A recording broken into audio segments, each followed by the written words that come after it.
Hello friends, ये जो vacancies निकली है command hospital eastern command direct requirement निकली हुई है। यहाँ पे सिविलियन ग्रुप सी की वैकेंसीज है, एएमसी यूनिट में रहेगी। देन यहाँ पे दे रखी है कमांड हॉस्पिटल ईस्टर्न कमांड में ये वैकेंसीज है। लिखा है कि जो भी इसके लिए मतलब एलिजिबल इंडियन सिटीजन है वो सभी अप्लाई कर सकते हैं। यहाँ पे उन्होंने बता रखी है कौन सी पोस्ट है, उसमें नंबर ऑफ वैकेंसीज कितनी रहेंगी टोटल, एंड आगे उसकी ब्रेकेज दे रखी है कि कौन सी कैटेगरी में कितनी वैकेंसीज रहेगी, कैटेगरी वाइज डिस्ट्रीब्यूशन दे रखी है। देन नेक्स्ट में उसका जो है पे स्केल दिया हुआ है। देन नेक्स्ट में जो है उसकी एज दे रखी है। फर्स्ट इन्होंने दे रखी है बार्बर की टोटल जो है 9 वैकेंसीज है, जिसमें से अनरिजर्व कैटेगरी की 4 है, एससी कैटेगरी की 5 है, और इसी में जो है एक जो है ईएसएम कोटा के लिए रिजर्व है। इनका जो पे मैट्रिक्स रहेगा लेवल 1 का रहेगा। देन इसमें जो एज कैंडिडेट अप्लाई कर सकते हैं 18 से 25 साल के जो कैंडिडेट है अप्लाई कर सकते हैं। नेक्स्ट इन्होंने दे रखी है चौकीदार की टोटल जो है 12 वैकेंसीज है। 3 आपकी रहेंगी अनरिजर्व कैटेगरी में, एक आपकी रहेगी एससी कैटेगरी में, 2 आपकी रहेगी एसटी कैटेगरी में, एंड 6 रहेगी आपकी ओबीसी कैटेगरी में। और इसी में इन्होंने दे रखे कि इसी में 4 ईएसएम कैटेगरी का कोटा है। देन एक आपकी रहेगी पीएच कैटेगरी में। लेवल 1 का आपका पे स्केल रहेगा। 18 से 25 साल के जो कैंडिडेट है अप्लाई कर सकते हैं। नेक्स्ट इन दे रखी है एलडीसी लोअर डिवीजन क्लर्क की टोटल जो है 3 वैकेंसीज है। 2 आपकी रहेगी अनरिजर्व कैटेगरी की, एक आपकी रहेगी एसटी कैटेगरी की। लेवल 2 का आपका जो है पे स्केल रहेगा। 18 से 25 साल के जो कैंडिडेट है अप्लाई कर सकते हैं। नेक्स्ट इन दे रखी है सफाई वाली टोटल जो है 35 वैकेंसीज है। 13 जो रहेगी आपकी अनरिजर्व कैटेगरी की रहेगी, 6 आपकी रहेगी एससी कैटेगरी की, 2 आपकी रहेगी एसटी कैटेगरी की, 9 रहेगी आपकी ओबीसी कैटेगरी की, एंड 5 इसमें दे रखी है ईडब्ल्यूएस कैटेगरी की, और एक आप इन्होंने दे रखी है फिजिकली हैंडीकैप के लिए रिजर्व है। देन यहाँ पे लेवल 1 का आपका पे स्केल रहेगा। 18 से 25 साल के जो कैंडिडेट है अप्लाई कर सकते हैं। नेक्स्ट में दे रखी है हेल्थ इंस्पेक्टर की टोटल जो है 18 वैकेंसीज है, और 18 जो आपकी रहेगी अनरिजर्व कैटेगरी की रहेगी, जिसमें दे रखे आपकी जो 3 आपकी ईएसएम कैटेगरी के लिए रिजर्व है। देन यहाँ पे दे रखे 2 आपकी पीएच यानी फिजिकली हैंडीकैप के लिए, इनमें यहाँ पे इन्होंने कैटेगरी वाइज दे रखी है। एक आपकी एचएच में रहेगी, एक आपकी ओएच में रहेगी। लेवल 4 का जो आपका पे स्केल रहेगा। 18 से 27 साल के जो कैंडिडेट है अप्लाई कर सकते हैं।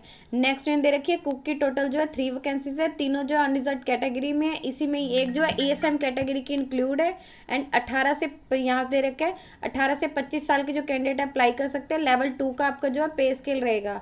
देन यहाँ पे दे रखी है टीमेट की यानी कि टोटल जो है 8 वैकेंसीज है। देन यहाँ पे इन्होंने दे रखे कि 7 रहेगी आपकी अनरिजर्व कैटेगरी में, एक आपकी रहेगी ईडब्ल्यूएस कैटेगरी में। देन इसी में ये इंक्लूड है 3 आपकी यानी ईएसएम कोटा में रहेगी, एक आपकी फिजिकली हैंडीकैप में रहेगी। लेवल 1 का आपका पे स्केल रहेगा। 18 से 25 साल के जो कैंडिडेट अप्लाई कर सकते हैं। देन यहाँ पे नेक्स्ट दे रखी है वार्ड साइका की टोटल जो है 1 यहाँ पे टोटल दे रखी है 53 वैकेंसीज है। 22 आपकी अनरिजर्व में रहेगी, 7 आपकी एससी में रहेगी, 6 आपकी एसटी में रहेगी, ओबीसी में आपकी 9 रहेगी, एंड ईडब्ल्यूएस कैटेगरी में भी 9 रहेगी। लेवल 1 का आपका पे स्केल रहेगा। 18 से 25 साल के जो कैंडिडेट है अप्लाई कर सकते हैं। वॉशरमैन की दे रखी है टोटल 17 वैकेंसीज है। 7 आपकी रहेगी अनरिजर्व में, 2 आपकी रहेगी एससी में, 1 आपकी रहेगी एसटी में, 4 आपकी रहेगी और ओबीसी कैटेगरी में, 3 आपकी रहेगी ईडब्ल्यूएस कैटेगरी में। लेवल 1 का आपका पे स्केल रहेगा। 18 से 25 साल के जो कैंडिडेट है अप्लाई कर सकते हैं। देन यहाँ पे टोटल जो वैकेंसीज इन्होंने दे रखी ये जो है आपकी 158 वैकेंसीज हैं। यहाँ पे इन्होंने एब्रीवेशन दे रखी है कि जैसे कौन कौन सी एच दे रखे हैं, यहाँ पे हेयरिंग हैंडीकैप दे रखे हैं, देन यहाँ पे ओएच दे रखे हैं, ऑर्थोपेडिकली हैंडीकैप दे रखे हैं, देन वीएच दे रखे हैं, यहाँ पे विजुअली हैंडीकैप दे रखी है। देन यहाँ पे दे रखे हैं जो डिसेबिलिटी ऑफ पर्सन दे रखे हैं, यानी यहाँ पे इन्होंने दे रखे हैं उसकी जो है 40% से ज़्यादा होनी चाहिए, उनके पास एक मतलब अपना सर्टिफिकेट होना चाहिए, डिसेबिलिटी सर्टिफिकेट होना चाहिए, किसी भी कॉम्पिटेंट अथॉरिटी से जो है इशू होना चाहिए। यहाँ पे इन्होंने पे स्केल बता रखा है, जो यहाँ पे इन्होंने लेवल 1 का बता रखा था, उनकी जो सैलरी है 18,000 से लेकर 56,900 के बीच रहेगी। लेवल 2 की जैसे इन्होंने यहाँ पे बता रखी थी, इनकी जो सैलरी है वो 19,900 से लेकर 63,200 के बीच रहेगी। और लेवल 4 की दे रखी है, जैसे यहाँ पे दे रखा था हेल्थ इंस्पेक्टर की जो लेवल 4 की थी 25,500 से लेकर 81,100 के बीच रहेगी। देन यहाँ पे रिलैक्सेशन दे रखी है, कोई आपको एज के रिगार्डिंग, फीस के रिगार्डिंग, या मेडिकल एग्जामिनेशन या फिर सुटेबिलिटी ऑफ स्टैंडर्ड के रिगार्डिंग चाहिए तो आपकी जो इनका है कि एप्लीकेशन की इसकी जो रिलैक्सेशन होगी कोई भी है, आपकी एप्लीकेशन की लास्ट डेट तक काउंट की जाएगी। देन यहाँ पे इन्होंने जो ये बता रखे है सफाई वाली डी वाली है, एंड यहाँ पे जो दे रखे है वार्ड सहायिका, ये जो दे रखी है डी एंड एच की कैटेगरी की जो पोस्ट है ये फीमेल कैंडिडेट के लिए है।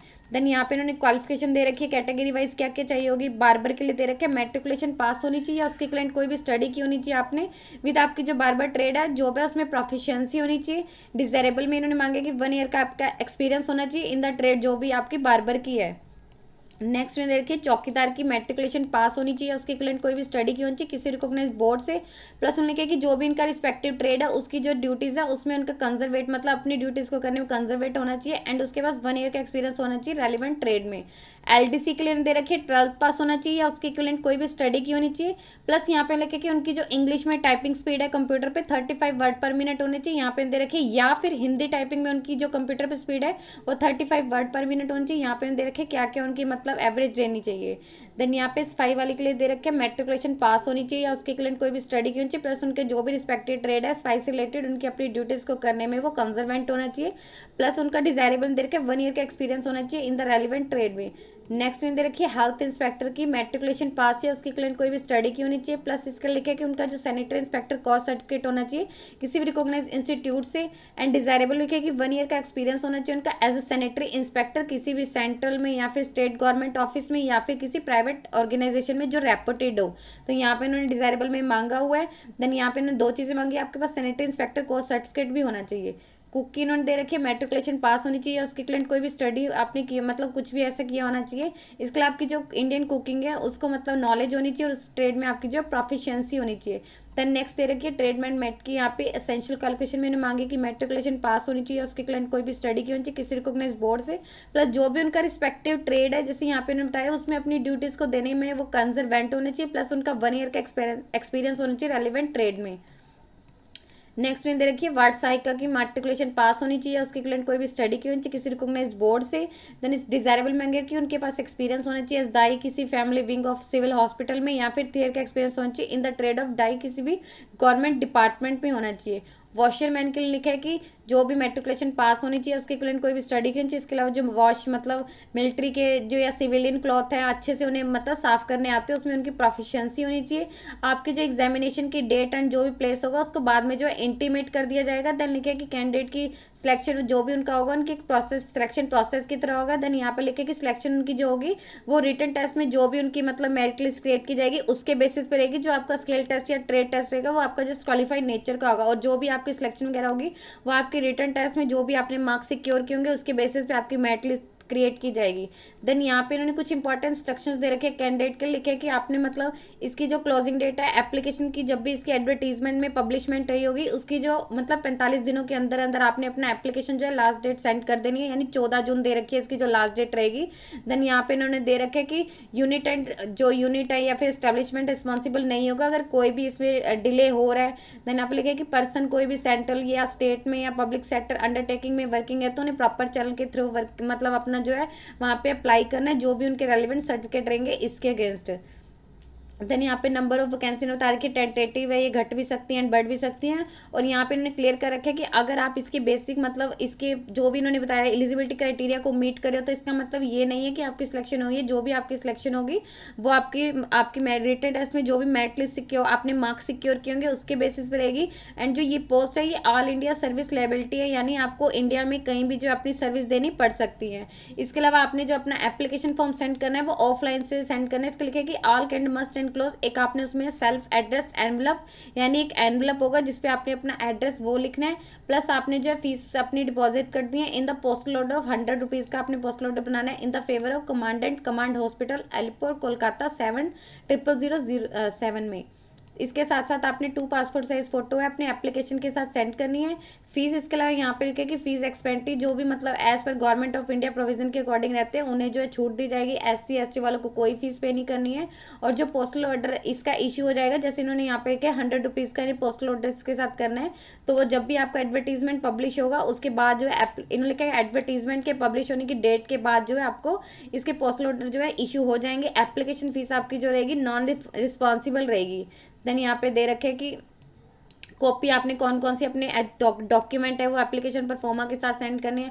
आपके ऑल एजुकेशनल सर्टिफिकेट रहेंगे जैसे आपकी 10th की अगर आपका कोई ट्रेड है इन्होंने ट्रेड में प्रोफिशिएंसी मांगी है तो उसका रहेगा। देन आपकी कास्ट रहेगी, कास्ट अगर आप ESM यानी एक्स सर्विस मैन है तो आपकी रहेगी कॉपी ऑफ PPO की आपकी रहेगी, डिस्चार्ज बुक रहेगी। इन केस ऑफ अगर आप एक्स सर्विस मैन है आपने आफ्टर सेल्फ अटेस्टेड यानी आपने उस पर सेल्फ अटेस्टेड करके भेजनी है। देन यहाँ पे लिखे कि इंडियन नेशनलिटी के लिए आपको इनमें से कोई भी एक डॉक्यूमेंट जो है इसके साथ करना है, या तो आपका बर्थ सर्टिफिकेट हो सकता है या फिर डोमेस्टिक एंड डोमिसाइल सर्टिफिकेट हो सकता है, नेशनल सर्टिफिकेट या फिर इंडियन पासपोर्ट या फिर परमानेंट रेजिडेंट सर्टिफिकेट हो सकता है।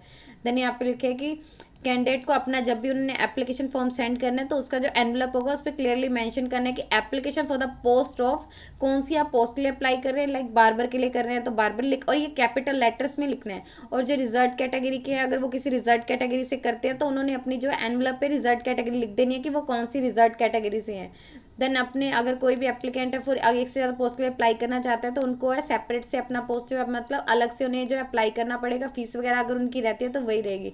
अगर आपने अपना एप्लीकेशन है इनकम्प्लीट या अनसाइंड या विदाउट लेफ्ट या राइट थंब इम्प्रेशन की वजह से एक्सेप्ट नहीं किया जाएगा। अगर आपने डॉक्यूमेंट है सेल्फ अटेस्टेड नहीं किया तो उसे एक्सेप्ट नहीं किया जाएगा।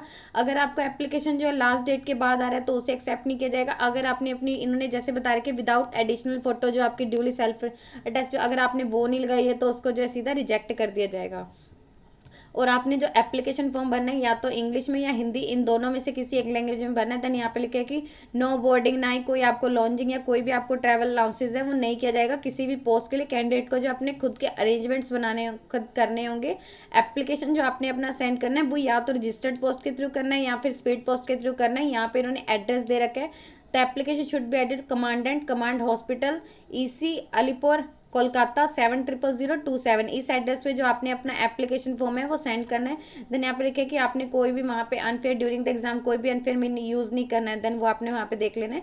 रिजेक्शन दे रखी है अगर आपने उसमें अपनी डिटेल्स वगैरह हैं वो गलत भरी हैं या इम्प्रॉपर भरा हुआ है या आपका डॉक्यूमेंट नहीं अटैच किए हुए हैं या आपका जो कैंडिडेचर है सीधा जो है कैंसिल किया जा सकता है। क्रूशियल डेट दे रखी है रिगार्डिंग आपकी एज की या कुछ भी जो है एप्लीकेशन की लास्ट डेट तक मतलब काउंट की जाएंगी। जैसे इन्होंने 45 डेज का टाइम दिया हुआ है कि आपका जो एप्लीकेशन है 45 डेज के अंदर पहुंच जाना चाहिए जब भी इसका जो है एडवर्टीजमेंट आएगी। और इसके अलावा यहाँ पे इन्होंने एक्स्ट्रा 7 डेज दे रखे हैं। कुछ यहाँ पे मतलब उनके लिए दे रखे हैं स्टेट्स के लिए 7 डेज दे रखे हैं यहाँ पे दिए जाएंगे एक्स्ट्रा, यानी 52 डेज दिए जाएंगे पब्लिश की डेट के जब भी आपका एडवर्टीजमेंट है पब्लिश हुई होगी। अगर कोई असम में रहता है, मेघालय में रहता है, अरुणाचल प्रदेश में रहता है, मिजोरम में रहता है, नागालैंड में, त्रिपुरा में, सिक्किम में, Ladakh sub division of Jammu Kashmir state में या फिर लाहौल स्पीति में या पंगियों की district sub division Himachal Pradesh में, अंडमान निकोबार में या फिर लक्षद्वीप में, तो उनको जो एक्स्ट्रा 7 डेज दिए जाएंगे। यहाँ पे उन्होंने लिखा है कि यूनिट रिस्पॉन्सिबल नहीं होगा अगर कोई भी आपको फिजिकल टेस्ट या फिर कोई भी रिटन टेस्ट या ट्रेड टेस्ट के दौरान इंजरी होती है तो इसके लिए ऑफिस रिस्पॉन्सिबल या यूनिट रिस्पॉन्सिबल नहीं होगी। आपका जो एग्जामिनेशन होगा जैसे कि इन्होंने पहले ही बताया था सिलेक्शन जो होगी आपके एग्जामिनेशन में जो भी आप अपने मार्क्स सिक्योर किएंगे उसके आधार पे होगी।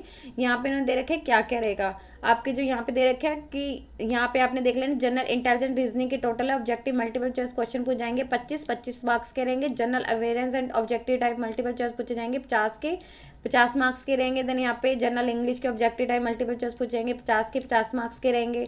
यहाँ पे न्यूमेरिकल एप्टीट्यूड के 25 के पूछ जाएंगे एंड 25 के रहेंगे। यहाँ पे आपका जो है टोटल 150 मार्क्स का जो एग्जाम होगा 150 मार्क्स ही उसके दिए जाएंगे, 150 ही आपके जो है क्वेश्चंस होंगे। देन यहाँ पे दे रखा है 2 आवर्स की आपकी जो है टाइमिंग रहेगी। यहाँ पे दे रखा है आपका जो रिटन टेस्ट का क्वेश्चन पेपर होगा वो 2 लैंग्वेजेस में होगा, या तो हिंदी में होगा या फिर इंग्लिश में होगा। और जो आपका इंग्लिश लैंग्वेज के होंगे वो तो जस्ट आपके इंग्लिश में ही होंगे, जो भी आपकी पर्टिकुलर लैंग्वेज रहेगी। इसका लिखा है कि जो LDC की पोस्ट के लिए जो पेपर होगा वो उनके 12th के बेसिस पे होगा क्वेश्चन जो होंगे। और जो पोस्ट बार्बर के लिए या फिर चौकीदार या स्पाई वाला या हेल्थ या इंस्पेक्टर या फिर कुक के लिए या ट्रेडमैन वेट के लिए या फिर वार्ड सहायिका या वॉशरमैन के लिए होंगे वो आपके जो रहेंगे यहाँ पे वो इसके लिए वो आपके 10th के बेसिस पे रहेंगे। और जो यहाँ पे LDC के लेगा वो आपका जो क्वेश्चन पेपर होगा आपके जो क्वेश्चन उसमें पूछ जाएंगे वो 12th के बेसिस पे रहेंगे। और इसमें नेगेटिव मार्किंग हो सकती है, यहाँ पे इन्होंने क्लियर कर दिया है। तो आपने यहाँ से इसका जो पूरा एप्लीकेशन फॉर्म यहाँ पे इन्होंने दे रखी है एडवर्टीजमेंट के बारे में। लास्ट डेट इसकी 14 जून है। टोटल 158 वैकेंसीज दे रखी है। एप्लीकेशन फीस आपको जो है 100 रुपीज़ पे करनी है। इसके अलावा यहाँ पे इन्होंने कुछ के लिए कंसेशन भी दे रखा है। पोस्टल ऑर्डर जो है इसके एप्लीकेशन की जब भी इसका एडवर्टीजमेंट आई होगी उसके बाद जो है इसके पब्लिश हो जाएंगे। और इसी के एंड में आप जाएंगे यहाँ से आपको जो है इसका एप्लीकेशन फॉर्म पूरा मिल जाएगा कि आपको जो इसका एप्लीकेशन फॉर्म है वो कैसे भरना है। तो उसके बारे में हम नेक्स्ट वीडियो में बात करेंगे कि इसका जो एप्लीकेशन फॉर्म है आप कैसे जो है भर सकते हैं। यदि आपको इससे रिलेटेड और अधिक जानकारी चाहिए तो आप इसकी ऑफिशियल वेबसाइट पर जाकर चेक कर सकते हैं, जिसका लिंक मैं आपको डिस्क्रिप्शन बॉक्स में डाल दूंगी। यदि आपकी इस वीडियो से रिलेटेड कोई भी क्वेरी है तो आप हमें कमेंट सेक्शन में लिख के बता सकते हैं। वीडियो अच्छी लगी हो तो प्लीज लाइक एंड शेयर। इस तरह के इन्फॉर्मेटिव वीडियोस को देखने के लिए आप हमारे यूट्यूब चैनल को सब्सक्राइब कीजिए।